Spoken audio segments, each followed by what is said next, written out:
You're listening to the Electronic Media Collective Podcast Network. Yeah, it's a mouthful.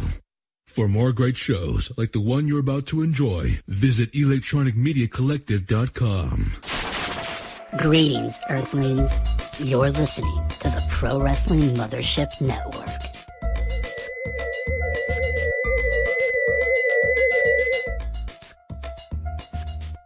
Hey everybody, this is Ugly. This is the Juice Box Hero, Tyler Jones. This is Almighty Christopher Daniel. Ladies and gentlemen, this is Iron Mike Johnson with Impact Pro Wrestling. This is Jermaine Johnson. This is the world's greatest pop icon, Donnie Pepper Cricket, sometimes known as the Dundee Strangler, Brandon Juarez. This is Caprice Cole. I'm Wes Risk. Hey, this is WWE Artist in Residence, Rob Schamberg. Hey guys, this is Savannah Stone. Hey everybody, this is Ian Riccaboni from Ring of Honor. Hey babe, Cousin Gator, dang old, bang bang. Hey, this is Miss Frankie J. Yeah, this is the Pretty Boy Pitbull Kenny King. Hey there, this is the one, the only, the astonishingly above the rest front man of professional wrestling, Jossie. You are listening to the sultry sounds of Chainsaw King. Hey guys, this is James Jeffries here, Impact Pro Wrestling Superstar, and you're listening to Shotgun Wrestling Radio, Daddy-O.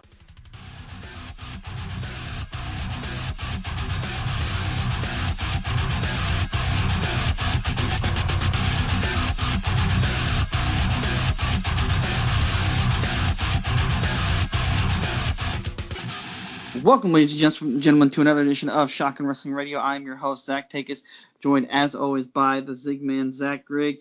And we are here. We are starting to kick things off for our full-on promotion for the Hall of Fame weekend in Waterloo, Iowa, which gets kicked off here, Zach, in a little over a month. It's hard to believe. Yeah, it's crazy. I'm excited. I'm ready to get going and start getting into the interview process and get to the show. It's a fun weekend, and I'm excited for our guest tonight. Absolutely, and our guest tonight is none other than this year's Jim Melby Award winner, world-renowned author Brian Shields, who, if you aren't familiar with, he has written the WWE Encyclopedia, the WrestleMania book. I believe you're also working on another WrestleMania book, too, if I'm not mistaken, Brian. Hey guys, thanks for having me on. It's great to be here. No, I'm not working on any new WWE books at the moment. Okay, and that must have been some misread information that I'd seen earlier before we had talked. It looked like there was an updated version of the WrestleMania book that was slated to come out sometime soon. Oh, that's okay, guys. For me, it's been a great time working with WWE. The books that I've written are I co-authored the first two versions of the WWE Encyclopedia. I wrote a children's book for John Cena and Triple H as part of the DK Readers series. My very first book was through Simon & Schuster called Main Event, WWE in the Raging 80s. And then my most recent was 2017 Second Nature, and that is the dual memoir celebrating the lives and careers of Ric Flair and Charlotte Flair. Now, me personally, I believe I have all three versions of the encyclopedia. If you're a wrestling fan, they're great to have. I mean, it's filled with a ton of history, and there's so many names in there that even as long as you've been watching wrestling, you're like, oh, I completely forgot about so-and-so. And the book is actually also a great use for if you're going to things like the Hall of Fame weekend, you want people to sign their pages in the book. It's perfect for that. I want to kind of talk to you a little bit about, the process for those encyclopedia books. What for you and your co-author there, what was the process? Because there was so much information. I don't even know where you would begin to start on a project like that. Well, the WWE Encyclopedia was a labor of love. And, anytime you're writing a book with WWE, it's a huge honor. It's very exciting. And it all falls under this kind of pretense of it's a labor of love. But you get a very quick appreciation of a area of sport and entertainment that does not have an off season. So in creating the WWE Encyclopedia myself, I have to give a shout out to author Kevin Sullivan. We took an incredible amount of time collaborating with the publisher and really, shaping what this book is, what it's supposed to be, what it needs to be, and we were educating the publisher on the WWE brand and the WWE audience as well. Because there was never a book that had been done like this before on WWE, and it was so important to make sure that everybody was in there that needed to be in there as much as possible, and that all of the entries were given their due. So if you're an iconic figure, then you're going to get a larger entry than somebody who may have been with the company for a little while. Maybe they didn't enjoy the same level of professional success. But nevertheless, a WWE superstar needs to be in that book. And we took the title of the book very seriously. That first encyclopedia is so special, and it was the definitive guide to WWE. Now, I want to kind of swing things here to, why we have you on and what the whole purpose is. And obviously you're getting ready to accept the Jim Melby Award here at the Hall of Fame weekend in Waterloo. Now, talk a little bit about how you got invited and involved in your first experience with the museum and attending back in 2013. As you had said, if we remember right, because I know Zach and I were there for that you hosted a history of the WWE kind of panel while you were there as well. Kind of talk a little bit about how you first got involved with coming to the Hall of Fame. Sure. So my connection to the Hall of Fame in Waterloo is very interesting. It was primarily through the legendary and a fellow Hall of Famer himself, journalist and photographer Mr. Bill Apter. And at the time, I was doing history of WWE events, and what those were free events. Many of them were hosted at area libraries, and it was a multimedia event. So I was basically speaking in almost a presentation style for about 45 minutes, covering the entire history of WWE with incredible photos and video. And then there would be a Q&A session and a book signing afterwards. Bill knew that I was doing this event, and he suggested that I contact Kyle Klingman at the time, he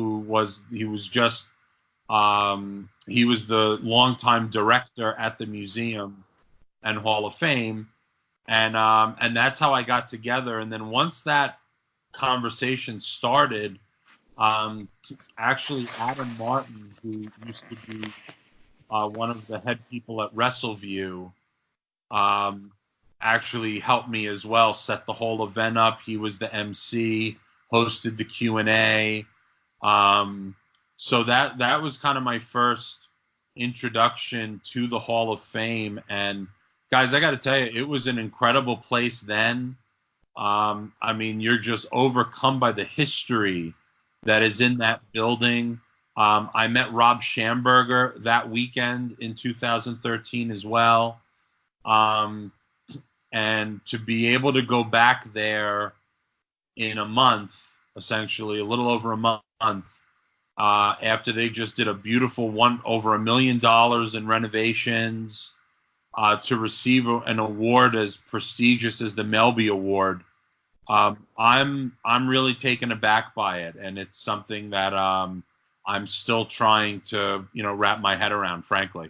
As you mentioned Bill being a part of there. Bill is also a past award winner of that award as well, yes, along with the likes of Dave Meltzer and Wade Keller and numerous others. So to add your name to a list, you're getting added to quite a group of lists of writers and authors who have just done a ton for the wrestling industry. Yeah, I mean, Mike Mooneyham, George Napolitano, just an incredible array of people who have dedicated their careers to the wonderful sport that is professional wrestling. And I got to tell you guys quickly, I don't want to digress, but I have to share this very interesting connection with Bill. When I was a kid, I obviously, like so many others, loved the pro wrestling magazines. And one day I saw that the Pro Wrestling Illustrated offices were in my town. And I didn't know that a P.O. box did not mean a physical address.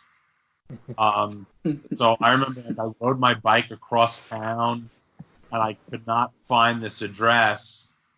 But I would see Bill on the street all the time in like the kind of the quote unquote town part of the town I grew up in that had all the like little restaurants and shops and everything. And I would accost this poor man on the street and just ask him whatever was happening during that time in pro wrestling. I had no sense of personal space or boundaries. He could not have been nicer to me. And then about a decade later, I met him in a professional capacity when I worked at Acclaim Entertainment, the video game company. And Bill was a friend of Acclaim and did a lot of great work there. And he remembered me when I mentioned that to him. He remembered that very loud child in Rockville Center on Long Island who would always come up to him on the street and ask him, just endless wrestling questions. So to be friends with Bill now for 20 years and to win an award that he has won is really very humbling for me. And very quickly, guys, George Napolitano used to provide the photos for me on the Legends of Wrestling games that we made at Acclaim. That's now going back almost 20 years, and George is also a friend now. So, to be following in their footsteps, guys, I got to tell you, I mean, it's a little overwhelming for me knowing, they both have covered the business for almost 50 years. Wow. I got to tell you, now that you mentioned the Legends of Wrestling game, that was one of the main reasons when I was younger why I got a PlayStation 2, because I saw there was a Legends of Wrestling game out that had Bret the Hitman Hart on it. Yes. That for me was a selling point to ask my parents the one year for Christmas for the PlayStation 2 and to get me that Legends of Wrestling game. Yeah, I got to tell you guys, I just did an interview with somebody else, a website. It's going to be going up soon. I get a lot of questions about my time at Acclaim and a lot of questions about the Legends of Wrestling franchise. And it was a wonderful time in my career and in my life. And, that was a game that unfortunately the company was unable to invest enough in its development. But that was a game concept that fans, members of the media, retailers, when you would talk to like the buyers and stuff at these different stores, it was a concept that everybody loved and that everybody wanted to see succeed. And I'll tell you guys two quick things about that. I remember the first Legends of Wrestling game when we announced that Hulk Hogan was going to be our spokesperson for that game. Our orders from the retail community doubled. Wow, that's crazy. Like I said, I just remember seeing the game in an ad and seeing so many guys that you've never actually seen in video games before. Yeah. I mean, especially with the WWF franchise. So that for me right there was my selling point. I'm like, holy cow, we get all these legends wrapped into one game. And if I looked hard enough, I could honestly probably still find one of the games down in our entertainment center somewhere, I'm sure. Yeah, thank you. It was, and the other thing too, is that for the last one, which is probably my favorite roster of the franchise, even though a few were no longer in it, when we announced the Ultimate Warrior was going to be in the game for Showdown Legends of Wrestling, we got 2 million hits to the Acclaim website in a 24-hour period. Wow. There was such an excitement and an interest for this product that it was just, I can't tell you even how exciting it was. I mean, it was really just it was a very special time. Brian, I wanted to ask you a little bit about another book you worked on, the 30 Years of WrestleMania book. Sure. What was it like? I'm sure tons of interviews, tons of different stories, getting an opportunity to put 30 years of history of WrestleMania into a book. It was another dream come true. I mean, I was a small kid when the first WrestleMania happened, and to know that I would have the honor of writing the history of that event was just so incredible to me, and it was just another one of those moments where you can't say yes fast enough. Sure, yeah. Now, when you were putting that one together, was there any story, at the time, 30 years, and it's hard to believe that honestly already 4 years has passed. Yeah. Was there any one story for you that just really stood out that, you being a fan didn't know before going into that book?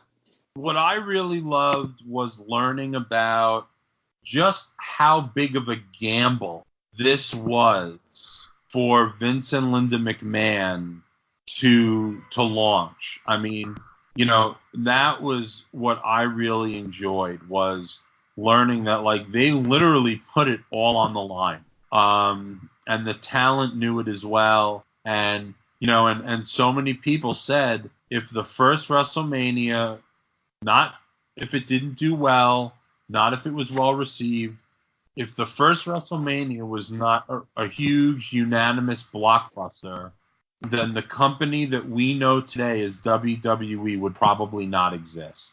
And that's the stuff that from Pat Patterson, Linda McMahon, so many of the WWE superstars and legends and Hall of Famers. That's the stuff that I really found so interesting, and that we got to detail in the book. Just all of what they risked to get this off the ground, and then just the coming up with the idea. All of that stuff was just phenomenal. I love getting that book out every year and just reading through the different stories that are in it, because I do own that copy as well. I'm not just telling you that because you're on the show, but I do love going through all the different stories each year that are in that book. The other thing that we wanted to jump in here with too is one of your newest projects that you most recently worked on was working with Rick and Charlotte on their book, which I actually just finished reading a few months back. What was that like for you to work with the Flairs in that close of a capacity? Unbelievable. You're talking about two wonderful people who know what it's like to be at the absolute height of their profession and industry. And it was amazing. I remember, just so many different memories come to mind from that experience. And it was just a phenomenal experience. Was there anything for you when you were writing that? I know for me as a fan reading it, what kind of surprised me, but what for you, I guess, surprised you working on that book with both of them? I think in general, the overall candor. They both wanted to tell people their story. And, with Rick, the book begins where he is learning about the retirement. And, that's just a huge deal. And, those tears that we saw on television were very real. And it was just, I think for me, it was just the overall candor of their story. And, I think that was kind of my biggest takeaway. If I'm not mistaken, you were at that WrestleMania when Flair retired. What was it like there, and what was the emotion like in the building that night? Off the charts, absolutely off the charts. I had the good fortune to be in the crowd at WrestleMania 24. That whole week was almost like it was all about Ric Flair. And you really got a sense of what he meant to so many generations of people. It was unbelievable. I mean, and it's hard, and I'm a big sports fan in general. But when you see people who you watched from your childhood and their careers in what they became famous for is coming to an end, it's a little emotional for you too, because it's like your life and your childhood are returning to the forefront of your mind, and I just remember I was standing there. I stood up most of the entire match versus Shawn Michaels, and during his entrance, which I thought was just magnificent, and at the end, I had both my arms raised with the symbol of excellence from both hands. I mean, it was unbelievable. I think the thing for me that surprised me the most when I read the book here earlier this year was not only how much Rick has been through, but how much Charlotte has been through in her life and how much she was actually willing to open up. I guess when I read the book, I was really shocked at how much she was willing to open up and let people know about her personal life and her personal issues in that book. Guys, it's one of those things, for both of them, their level of candor and was unbelievable because they wanted it to be real. They wanted people to really know different parts of their lives. And, and guys, I even think of, what she shared going to FCW. I mean, people aren't speaking to her because she's new and not part of the wrestling industry. Her growing up in Charlotte. I mean, so many things just, and how big of a part her brother Reed is in the book as well, is just something that to me was a very special experience, getting to have the honor to work with them. Now, for you as either a fan or an author, I mean, you've worked on a lot of projects. Is there one moment in wrestling history that just really stands out to you as being more important than the rest of them? Do you mean like a greatest match, or? Well, I mean, if there was, I guess for Rick, you could go countless matches. But I guess, for you, obviously, for me, I would obviously say probably one of his greatest moments was the retirement moment. I mean, I thought that was the absolute perfect send-off. Okay, I'm sorry, guys. My bad. I misunderstood. I thought you meant in general wrestling. Oh, okay. I'm sorry. I misspoke that a little. You know what, guys? When it comes to Rick, there are so many. I'll give a few if I may.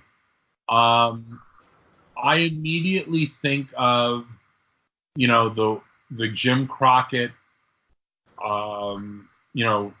Saturday morning, 9:05 Eastern on WTBS, and then later that day at 6:05. just that original Horseman run and the incredible feud with Dusty Rhodes.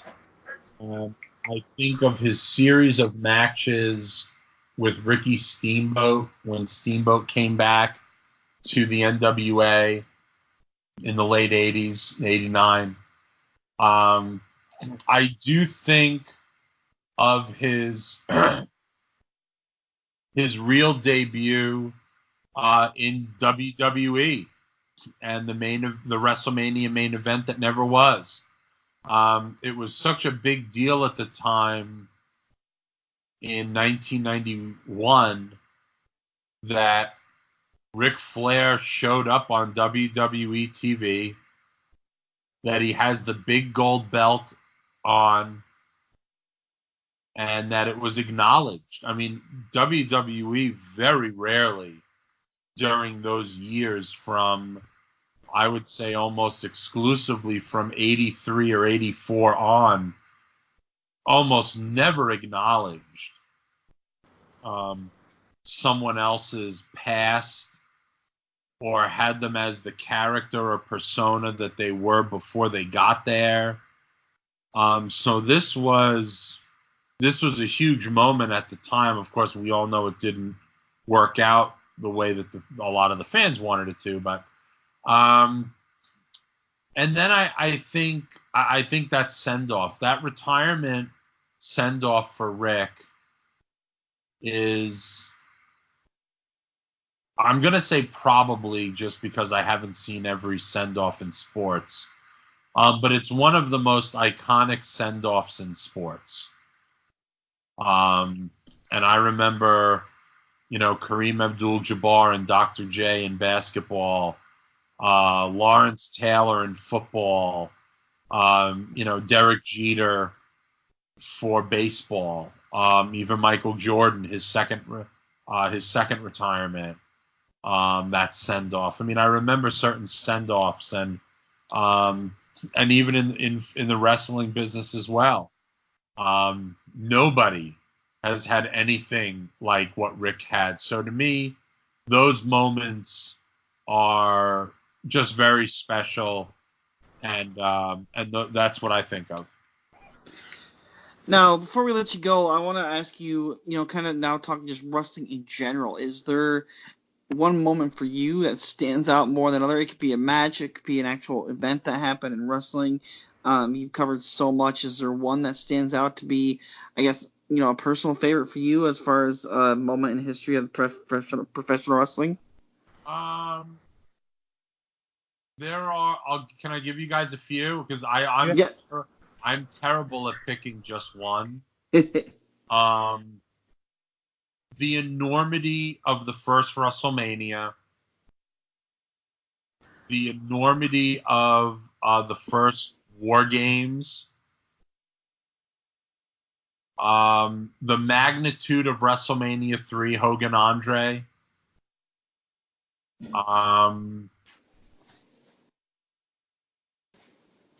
Vince McMahon buying WCW was insane as a fan. Hogan Rock at WrestleMania 18. And I will also say that Shawn Michaels versus The Undertaker from WrestleMania 25 is the greatest match that I've ever seen in person. Because I was in the crowd for that. And I just couldn't believe what I was watching. Absolutely. You can't go wrong with either of those things. Now, again, before we let you go, you're coming back to Waterloo for, I believe you said it was your second time. What are you most looking forward to about coming back this time around? Well, one of the first things I can't wait for is to have lunch or dinner at Newton's Cafe. Yes. We have breakfast there every year. I completely agree with you. Agree. That is one of the best spots I've ever had a meal at anywhere. The people who work there are awesome, and I just can't wait to get back there. Guys, the whole weekend is something that I really love.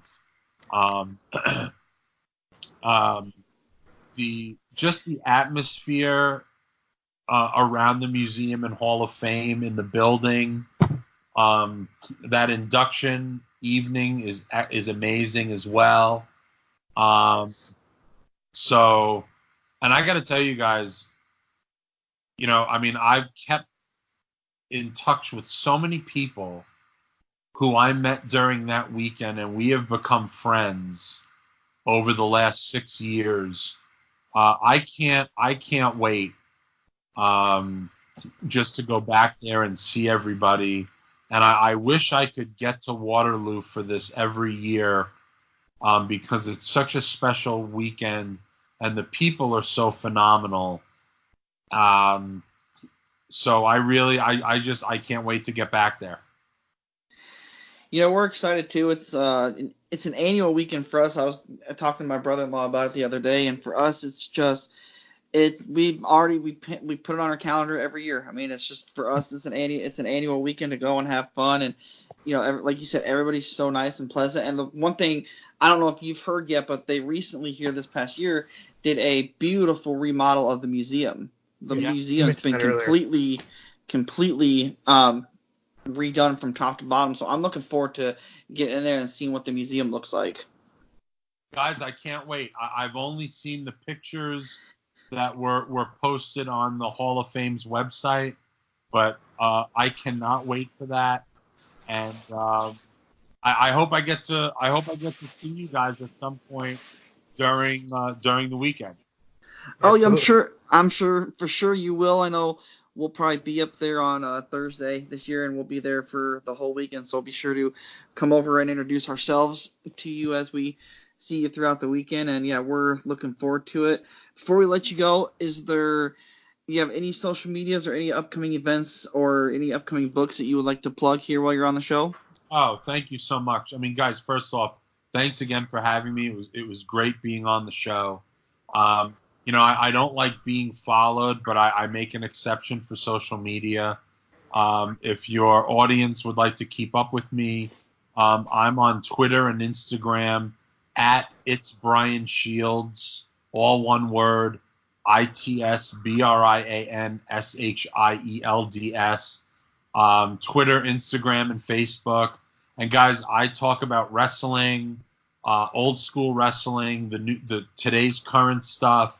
I'm a big fan of old school video gaming, old school wrestling video games, pop culture, all different kinds of stuff. So please connect with me there, and I just look forward to seeing you in Waterloo. Absolutely. We look forward to seeing you there again as well. Hang on the line with us real quick. Guys, we're going to take a real quick break, and we'll be back right after this.